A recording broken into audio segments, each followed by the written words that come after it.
Jésus s'approcha d'eux et leur adressa ces paroles. « Tout pouvoir m'a été donné au ciel et sur la terre. Allez, de toutes les nations, faites des disciples. Baptisez-les au nom du Père, du Fils et du Saint-Esprit. Apprenez-leur à garder tout ce que je vous ai commandé. Et moi, je suis avec vous tous les jours, jusqu'à la fin du monde. »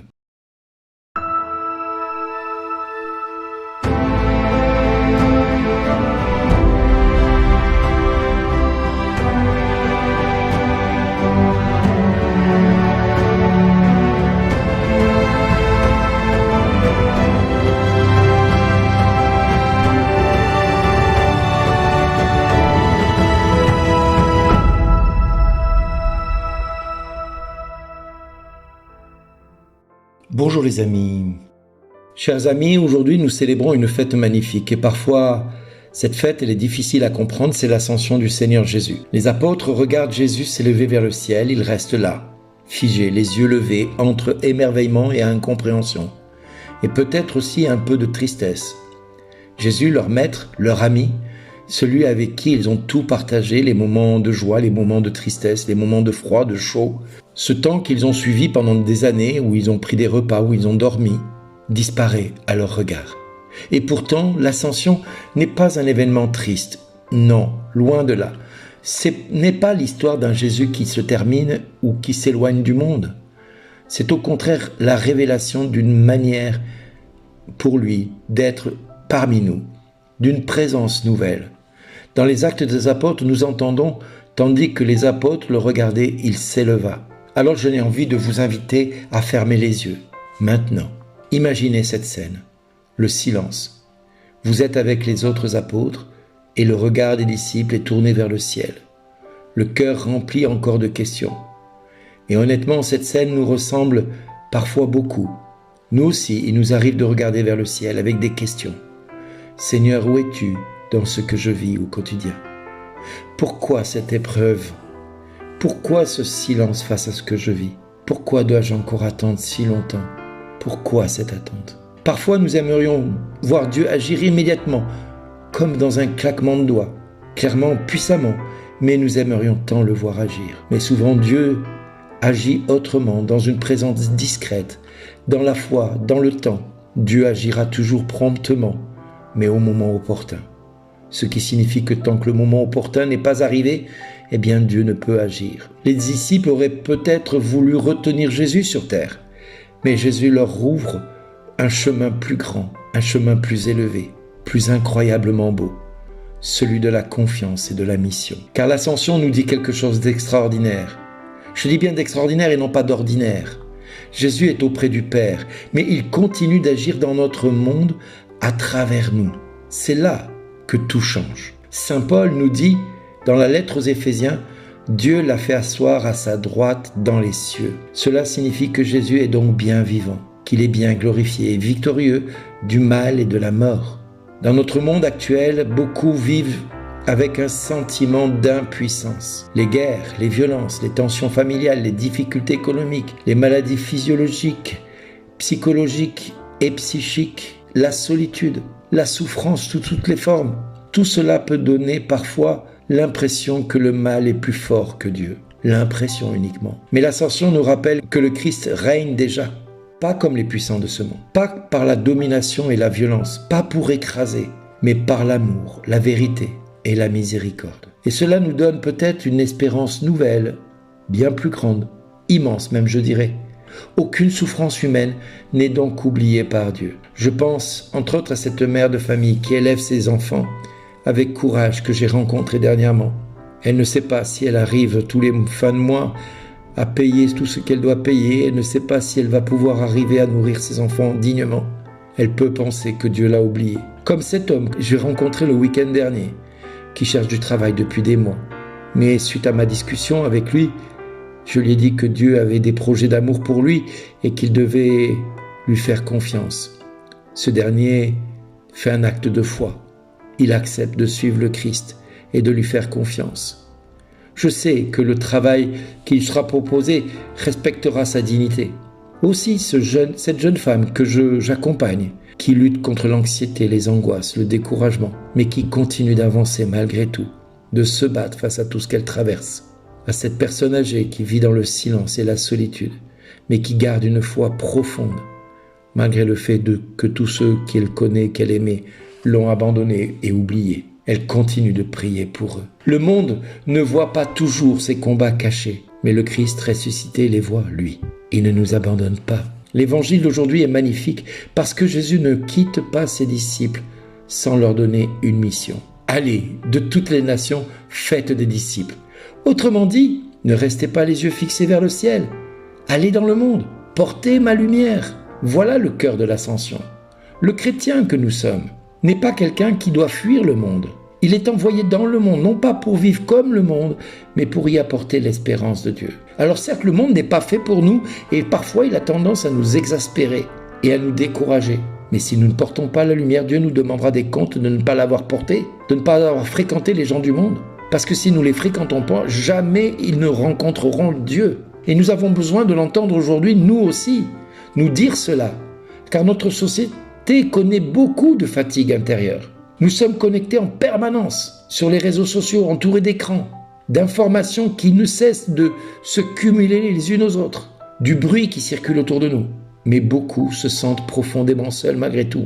On peut avoir des centaines d'amis sur les réseaux sociaux et manquer de la seule personne qui puisse nous écouter vraiment. Dans ce contexte, être disciple du Christ aujourd'hui, ce n'est pas seulement parler de Dieu avec des mots, c'est témoigner par notre manière de vivre de l'amour qui nous habite, de cette relation intime que nous avons avec Dieu. Parfois, une présence attentive annonce davantage l'évangile qu'un grand discours. Par exemple, vous avez une personne dans votre entourage qui refuse de s'excuser, qui refuse de reconnaître ses erreurs, qui refuse d'aller plus loin. Dieu ne nous demande pas d'attendre qu'il s'excuse. Il nous dit « pardonnez et vous serez pardonnés ». Ce n'est pas une option. Donc il nous faut donner un pardon, même si on n'en a pas envie, même si cela nous est crucifiant de devoir le faire. Oui, il faut choisir de pardonner. Ce n'est pas une option. C'est une obligation, je dirais contractuelle, du fait que tu sois devenu disciple du Christ. C'est marqué en tout petit dans le contrat, tu l'as peut-être pas lu, mais ça fait partie des lignes qui font partie du contrat du disciple. Avoir une écoute sincère aussi envers celui qui souffre, par exemple, que quelqu'un ne veuille pas s'excuser et fasse subir une forme de maltraitance quotidienne. Écouter celle qui souffre ou celui qui souffre est capital. Une patience dans l'épreuve. Oui, parce que parfois l'épreuve est aussi un moyen pour Dieu de vérifier la qualité de notre foi, comme on peut vérifier la pureté de l'or dans le creuset en le faisant fondre. Toutes les impuretés vont brûler. Seul restera l'or pur. Alors la patience dans l'épreuve, c'est le creuset. Une fidélité malgré les difficultés. Oui, cette fidélité à tout ce que Dieu nous commande dans sa parole.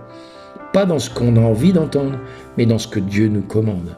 Voilà déjà les signes du royaume de Dieu. Le psaume nous fait proclamer « Dieu s'élève parmi les ovations, le Seigneur aux éclats du corps ». Cette joie du psaume peut sembler étonnante lorsque nous regardons notre monde blessé, meurtri et je dirais scarifié par tout ce qu'il fait et fait subir à ses enfants. Pourtant, la foi chrétienne est au milieu de ce monde comme une espérance, comme une lumière. Même lorsque tout semble obscur autour de nous, nous croyons que le Christ est vivant dans ce monde. L'Ascension nous rappelle que notre vie humaine ne se limite pas à ce que nous voyons aujourd'hui de nos yeux. Nous vivons dans une époque où beaucoup ont peur de l'avenir, peur de vieillir, peur de perdre, peur de ne pas réussir, peur de mourir même, voire peur de vivre tout simplement. Mais Jésus ouvre le ciel à l'humanité. Et cela veut dire que notre existence a un sens éternel. Nous ne marchons pas vers le néant, nous marchons vers Dieu. Quelle espérance immense, n'est-ce pas, vous allez me dire. Mais attention, cela ne nous éloigne pas des réalités de la terre, au contraire. Parce que si le Christ règne dans la gloire, alors chaque personne humaine devient précieuse. Chaque vie compte, chaque blessure mérite attention, chaque pauvre mérite dignité, chaque personne découragée mérite une présence à ses côtés. L'Ascension nous appelle à lever les yeux vers le ciel sans oublier de tendre les mains vers les frères et les sœurs qui nous entourent. Et peut-être qu'aujourd'hui Jésus nous pose cette seule et unique question: qu'est-ce que tu fais du pouvoir que je t'ai donné d'aimer, de pardonner et de relever les autres? Parce qu'il nous dit à chacun de nous: tout pouvoir m'a été donné au ciel et sur la terre. Le vrai pouvoir du Christ, ce n'est donc pas d'écraser, c'est de relever. Et nous sommes appelés à faire de même. Frères et sœurs, chers amis, peut-être que certains parmi nous traversent actuellement une période difficile. Peut-être que certains ont l'impression que Dieu est loin, voire même les a oubliés totalement. Peut-être que certains prient depuis longtemps sans voir ou sans se rendre compte que Dieu ne les a pas oubliés. Et ils attendent encore une réponse. Ils attendent cette réponse. L'Ascension nous rappelle une vérité essentielle. Jésus n'est pas absent. Il est présent autrement, présent dans sa parole, présent dans l'Eucharistie, présent dans l'Esprit Saint qu'il a déposé en nous parce que nous sommes devenus les temples du Saint-Esprit, présent dans les pauvres que nous pouvons rencontrer qui nous donnent l'image du Christ souffrant, présent dans nos combats quotidiens. Oui les amis, surtout, il nous fait une promesse magnifique à la fin de cet évangile que nous ne devons pas passer sous silence. Et moi, je suis avec vous tous les jours jusqu'à la fin du monde. Je redis cette phrase parce qu'il faut qu'elle percute votre cœur et votre esprit. Et moi, je suis avec vous tous les jours jusqu'à la fin du monde. Voilà notre force. Ne marchons jamais seuls. Nous ne marchons jamais seuls. Nous ne marcherons jamais seuls. Aujourd'hui, en cette fête de l'Ascension, le Seigneur nous invite peut-être à faire 3 choses. Alors fais-les. Lève les yeux vers le ciel pour retrouver l'espérance. Ouvrir les yeux sur les besoins de tes frères et sœurs autour de toi. D'avancer avec confiance parce que le Christ vivant marche avec toi. Et ensemble, dans le silence de notre cœur, nous pouvons faire cette prière chacun de notre côté. Seigneur Jésus, toi qui es monté vers le Père, apprends-moi à vivre, les pieds bien sur la terre et le cœur tourné vers le ciel. Quand je suis découragé, abattu et exaspéré par la vie que je mène, rappelle-moi que tu es vivant là où je suis.